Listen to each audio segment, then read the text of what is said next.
हम दोनों आज बात करेंगे। शीतकालीन सत्र था, दूसरा दिन था आज, और अनुपूरक बजट लाया गया 2021-22 जो चल रहा है उसके लिए। दूसरी बार ये अनुपूरक बजट आया अगस्त के बाद, तो इसी के बारे में बात करेंगे। इसके अलावा लेखानुदान पे भी बात की गई, वो भी प्रस्तुत किया गया 2022 और 23 के उस भाग के लिए जो शुरू में होगा। शायद उस समय चुनाव का कुछ चक्कर रहेगा, इस वजह से उसका लेखानुदान अभी से कर दिया गया प्रस्तुत। इसके अलावा अनुपूरक बजट में वृद्धावस्था पेंशन, दिव्यांगों के भरण पोषण के लिए जो भत्ता मिलता है इसको बढ़ाने की बात की गई है। असंगठित क्षेत्र के मजदूरों की सम्मान राशि को बढ़ाने की बात की गई है। 4000 करोड़ रुपए दिए गए हैं इसके लिए। 24 घंटे आप सबको, हम सबको, सभी प्रदेशवासियों को बिजली मुहैया कराई जाएगी। पावर कॉर्पोरेशन को 1000 करोड़ रुपए इस बात के दिए जा रहे हैं कि वो इसको सुनिश्चित करें। इसके अलावा 3 स्पोर्ट्स कॉलेजेस को अनुदान दिया जाएगा, सरकारी अनुदान दिया जाएगा। और अभी अभी जो प्रधानमंत्री का आपने देखा था, काशी विश्वनाथ कॉरिडोर का लोकार्पण किया था, पहला फेज खत्म हुआ और लोकार्पण किया था। तो उसके एक्सेस के लिए, वहां पहुंचने के लिए 4 लेन रोड मुहैया कराई जाएगी, बनवाई जाएगी। तो ये सारी योजनाएं हैं अनुपूरक बजट में। तो इसी के बारे में चर्चा करेंगे। हमारे साथ डॉक्टर ध्रुव कुमार है। ये समाजशास्त्री हैं, बड़ी पैनी नजर रखते हैं जो समसामयिक मुद्दे होते हैं इनके ऊपर। स्वागत है आपका डॉक्टर साहब। नमस्कार। बताएं साहब, इस अनुपूरक बजट के बारे में आपका क्या कहना है? मुझे तो बहुत पॉपुलिस्ट लग रहा है। हाँ जी हाँ, चुनावी बजट है, पॉपुलिस्ट तो होगा ही। इसके पहले कि हम अनुपूरक बजट पर बात करें, इसके हम नेपथ्य में जाना चाहते हैं। आपको याद होगा हमारे वित्त मंत्री सुरेश खन्ना जी 2021-22 का बजट पेश किए थे और उस बजट में उन्होंने जो है कुछ प्रावधान किए थे। 22 फरवरी 2021 को आपने ये बजट पेश किया और यह बजट का पूरा जो आकार था वो 5,50,270 करोड़ 78 लाख रुपए का बजट पेश किया था। उत्तर प्रदेश के 22 करोड़ जनता के मुस्तकबिल को संवारना था, बहुत बड़ी चुनौती थी। 4.5 साल पहले यह बजट जो है ये बजट के साथ ये विकास यात्रा शुरू हुई, उसमें ये 2022 का बजट था। पहले हमें यह समझना होगा कि 4.5 वर्षों के निरंतर विकास के बाद उत्तर प्रदेश की जनता आज खड़ी कहां है।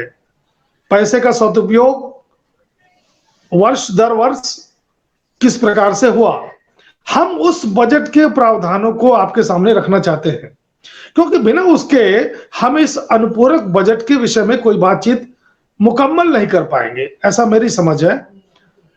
शहरी क्षेत्रों में बेहतर इलाज के लिए 425 करोड़ दिया गया था 2021-22 के बजट में। आज शहरी क्षेत्र के इलाज की स्थिति क्या है? हम पिछले कोविड के दिनों को याद करते हैं तो हमारी अंतरात्मा हमें उसका जवाब देती है। प्राथमिक स्वास्थ्य सुविधाओं के लिए डायग्नोस्टिक बुनियादी ढांचा सृजन के लिए 1073 करोड़ का बजट उत्तर प्रदेश सरकार ने दिया था पिछले बजट में। आप देखिए कि जितने भी डायग्नोस्टिक सेंटर हैं उनका जो सृजन है, कितना हमको उनसे सुविधाएं मिल रही हैं। हम आप सभी लोगों के विमर्श पर छोड़ते हैं, सभी भाई इस पर बेहतर बताएंगे क्या स्थिति है प्रदेश के जनता की, किस प्रकार से वो लड़ रहे हैं। महिलाओं की चिकित्सा सुविधा प्रधानमंत्री वंदना योजना एक चली है। इसके लिए उत्तर प्रदेश सरकार ने 320 करोड़ रुपए का बजट अनुमानित किया था। चिकित्सा सुविधा देश और प्रदेश की एक महती आवश्यकता है जिसे एड्रेस किया जाना बहुत जरूरी है। आज महिलाओं की स्थिति हमारे देश में किस प्रकार और प्रदेश में किस प्रकार की है, आप सभी बेहतर जानते हैं। इस पर हम आगे बात करेंगे। ग्रामीण स्वास्थ्य मिशन के लिए 5,395 करोड़ दिया गया। 5,395 करोड़ ग्रामीण स्वास्थ्य मिशन के लिए दिया गया। कोविड की रोकथाम के लिए 50 करोड़। मुख्यमंत्री जन आरोग्य योजना एक चली है जिसके लिए 100 करोड़ का प्रावधान किया गया। मुख्य बात आपसे, बहुत और भी सारे योजनाएं हैं, लेकिन हम कुछ मुख्य मुद्दों पर आपका ध्यान आकृष्ट करना चाहेंगे। सभी जी से भी निवेदन है, बहुत ध्यान से इसको आप अगर विमर्श करेंगे तो आपको तथ्य तक जाने में आसानी होगी। डॉक्टर साहब, ये बजट में कितना पैसा दिया गया, किस मद में दिया गया, इससे ज्यादा महत्वपूर्ण होता है कि धरातल पे क्या आया। आपको कोई जहन में ऐसी बात आ रही है, कुछ याद आ रहा है, कहानी याद आ रही है जो आप शेयर करना चाहें? सर, हमें 2 मिनट, हमें 1 से 2 मिनट और दे दीजिए, हम अपनी बात को आपके सामने मुकम्मल तरीके से रख पाएंगे। बच्चों के सर्वांगीण विकास संचालित करने के लिए पुष्टाहार कार्यक्रम के लिए 4,094 करोड़ दिया गया। लेकिन नीति आयोग की रिपोर्ट अभी कहती है कि उत्तर प्रदेश में 40% लोग कुपोषण के शिकार हैं।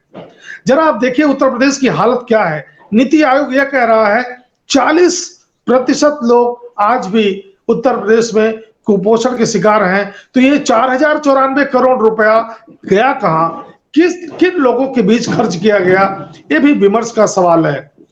सरकार द्वारा चलाई जा रही विभिन्न कल्याणकारी योजनाओं के लाभ के लिए सभी असली विमर्श तो यही है, असली विमर्श तो यही है कि सरकार का पैसा खर्च हो रहा है, लेकिन वो आम जनता के काम में आ रहा है या नहीं, या किसी अधिकारी कर्मचारी के काम आ रहा है।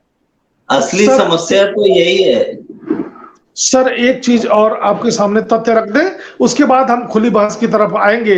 एक एक बात पर हम चर्चा करेंगे। सरकार द्वारा चलाई जा रही विभिन्न कल्याणकारी योजनाओं का लाभ समाज के सभी वर्गों तक पहुंचे, इसके लिए 27,598 करोड़ 40 लाख रुपया दिया गया। ठीक है, ये हमारे बजट का प्रावधान है उत्तर प्रदेश का। भारत सरकार की रिपोर्ट से यह पता चलता है कि उत्तर प्रदेश में 38% लोग गरीबी रेखा के नीचे जीवन यापन कर रहे हैं। बड़े ही दुख का विषय है हमारे लिए, पूरे समाज के लिए। यही नहीं, सरकार ने अनेक बैनर और होल्डिंग लगा करके यह बताया कि 22 करोड़ जनता में उत्तर प्रदेश के 15 करोड़ लोगों को मुफ्त राशन दिया गया। आप भी शहर चौराहों पर जा रहे होंगे तो देख रहे होंगे, सभी भाई भी चौराहों पर जाते हैं। जी, देखा जाता है कि 15 करोड़ लोगों को अनाज मुफ्त दिया गया। जरा सोच के देखिए कि ये 27,500 ये जो बजट है, इसका जो प्राविधान है, इतने प्राविधान के बाद हमारे पास इसमें क्या है कि हमारे लगभग 60% से ऊपर जनता को मुफ्त राशन दे दिया गया। इसका मतलब क्या है? सरकार ये मान रही है कि हमारे प्रदेश में 50% से ऊपर गरीबी की रेखा के नीचे लोग जीवन यापन कर रहे हैं, और नहीं कर रहे होते तो राशन ले कौन गया, इस बात का जवाब तमाम लोगों को देना पड़ेगा। और आपको आगे जानकारी के लिए बता दूं कि हंगर इंडेक्स में 116 देशों में भारत का स्थान 101वां है। 101 नंबर पे हम हैं। बांग्लादेश, पाकिस्तान, भूटान जैसे देशों से हम नीचे हैं हंगर इंडेक्स में। किस मामले में सर? हंगर इंडेक्स में 116 देशों के बीच में हमारा जो स्थान है 101 नंर पे है। और हमारा प्रदेश कहाँ होगा, या बड़े अचंभा होकर के आप सोच सकते हैं। आगे जरा सुनिएगा। आत्मनिर्भर कृषक समन्वित विकास योजना चलाई गई, उसके लिए 100 करोड़ रुपया हमारे उत्तर प्रदेश में रखा गया। किसानों को कितना लाभ मिला, उनकी आय कितनी दोगुनी हुई? 400 करोड़ रुपया किसान ऋण के लिए और 700 करोड़ रुपया मुफ्त पानी के लिए दिया गया था। आज हमारे प्रदेश में किसानों की स्थिति क्या है, हमसे और आपसे छिपी नहीं है। हमें इस पर विमर्श करना चाहिए। हम नहीं ये कह रहे हैं कि सरकार ने काम नहीं किया, लेकिन अगर सरकार ने काम किया होता तो लाखों लाख किसान आज तमाम चौक चौराहों पर चक्का जाम कर रहे नहीं होते। तमाम लोग अपने जो है इस बदहाली पर समाज के सामने रो नहीं रहे होते। और इसका मतलब है कहीं न कोई कमी है। सरकार की मंशा पर हमें जरा सा भी संदेह नहीं है। सरकार ने बड़े ताकतवर तरीके से बजट आवंटित किया, सरकार ने विकास कार्यक्रम चलाया। क्या कारण है कि वह विकास धरातल तक नहीं पहुंच रहा है? आखिर वो कौन सी कमियां हैं जो हमारे इस विकास यात्रा में बाधा उत्पन्न कर रही हैं? बजट में 1000 करोड़ बिजली के लिए दिया गया है, मुफ्त बिजली के लिए दिया गया है। जैसा कि अभी आपके सामने हमने यह तथ्य देखा है अभी कि 7301 करोड़ का अनुपूरक बजट अभी उत्तर प्रदेश में पेश हुआ। तमाम प्रदेश के जनता में 1000 करोड़ रुपया मुफ्त बिजली देने के लिए रखा गया है। क्या आप मानते हैं कि यह जमीनी धरातल तक पहुंचेगा? क्या इसमें किसी भी प्रकार की परेशानी नहीं आएगी? ये सारी जो बजटीय प्रावधान है ये हमारे तह तक क्यों नहीं पहुंचते हैं? यह भी एक सामाजिक विमर्श का विषय है। इस पर सर हम थोड़ा समझना चाहूंगा यहाँ पे, ये 1000 करोड़ मेरे ख्याल से पावर कॉर्पोरेशन को इस बात के लिए दिया जा रहा है कि वो 24 घंटे मुहैया कराए, मुफ्त की बात नहीं है यहाँ पर। ठीक है, 24 घंटे मुहैया करा दें। ठीक है, 24 घंटा मुहैया कराएं। तमाम सरकारी योजनाओं में तमाम पार्टी और दलों ने मुफ्त बिजली का वादा भी किया है। हमें ऐसा लगता है कहीं न कहीं इस पैसे का प्रयोग मुफ्त बिजली के लिए भी हो सकता है। हम कल्पना पे हम एक कयास के रूप में यह आपके सामने तथ्य रख रहे हैं। इसमें हो सकता है कि मुफ्त बिजली ना दी जाए, लेकिन कुछ न कुछ रियायत जरूर दी जाएगी। मुझे ऐसा लगता है सर कि अंडरग्राउंड केबल्स बिछाना, इंफ्रास्ट्रक्चर डेवलप करना, इस सब में खर्चा होगा। जी जी, आप सही कह रहे हैं।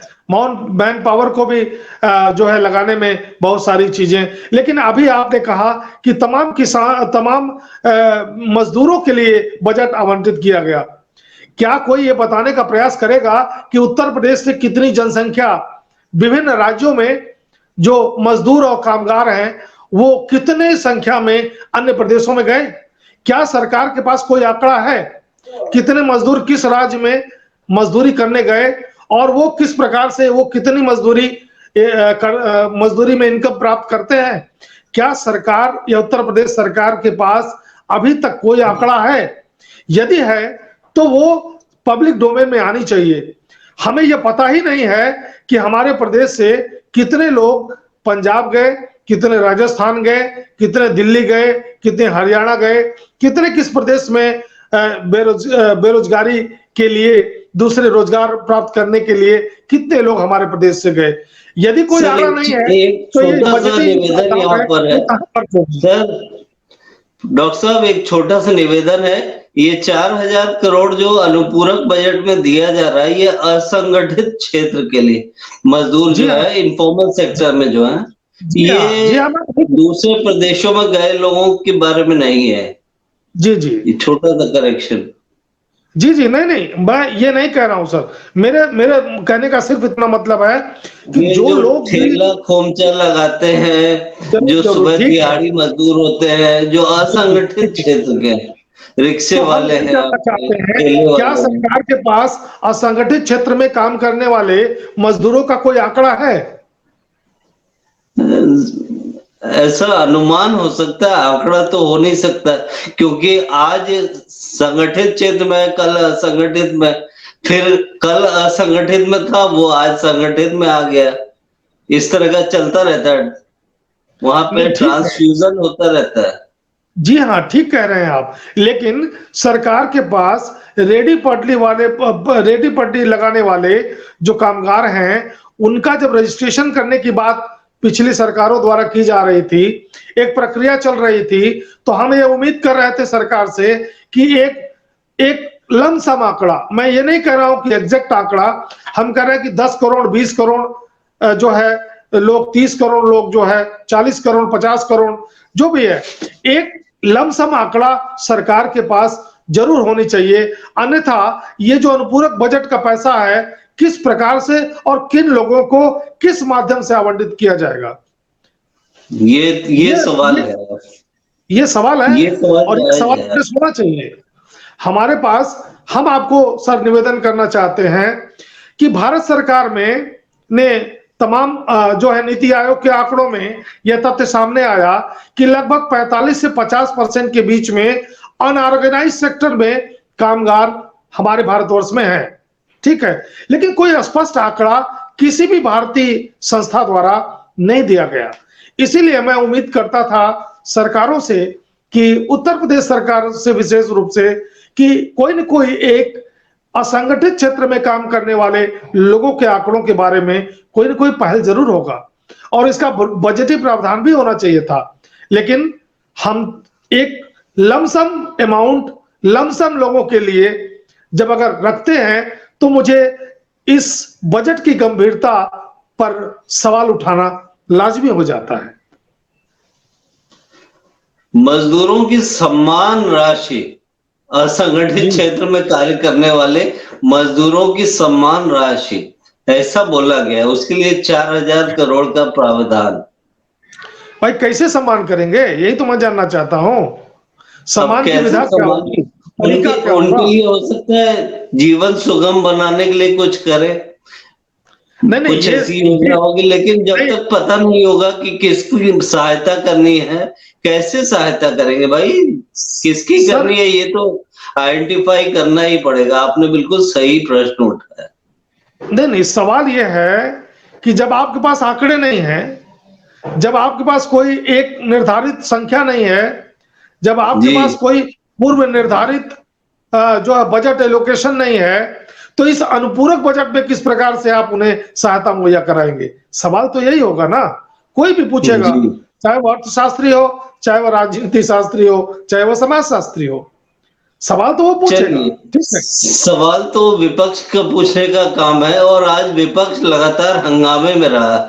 ये अजय मिश्रा टेनी जी के बर्खास्तगी के लिए वो मांग करता रहा, क्योंकि एसआईटी ने लगभग इस निर्णय पे पहुंच चुकी है, इस निष्कर्ष पे पहुंच चुकी है कि ये एक इरादतन हत्या थी, ये साजिश के तहत किया गया। जो किसानों को कुचला गया लखीमपुर खीरी में, ये साजिश के तहत हुआ। तो 120 बी और इरादतन हत्या की बात कही गई, ये गैर इरादतन नहीं माना गया एसआईटी के द्वारा। तो ये लगातार बर्खास्तगी की मांग कर रहे हैं विपक्ष इसी बात को लेकर, और महंगाई को लेकर लगातार वहां पे प्रदर्शन करता रहा। कांग्रेसी बाहर थे, सपा और बसपा सदन के अंदर, तो इस तरीके से उसका बहिष्कार करते रहे। लेकिन फिर भी ये अनुपूरक बजट और आ गया, और लेखा अनुदान जो 2022 और 23 के पहले भाग के लिए वो आ गया, और उसमें ये बातें हुई। लेकिन ये डॉक्टर साहब हमारे इसको साथ हम आए, इसको हम डॉक्टर साहब दूसरे प्रकार हमारे से साथ आए और इस विषय पर अपनी बात कही। इसके लिए डॉक्टर साहब आपका बड़ा बड़ा धन्यवाद। और धैर्यपूर्वक आप लोगों ने भी सुना इस लाइव कार्यक्रम को, इसके लिए आप सबका भी धन्यवाद। धन्यवाद। धन्यवाद। हर खबर की अपडेट पाने के लिए हमारे चैनल को लाइक करें, सब्सक्राइब करें और बेल आइकन को दबाएं।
हर खबर की अपडेट पाने के लिए हमारे चैनल को लाइक करें, सब्सक्राइब करें और बेल आइकन को दबाएं।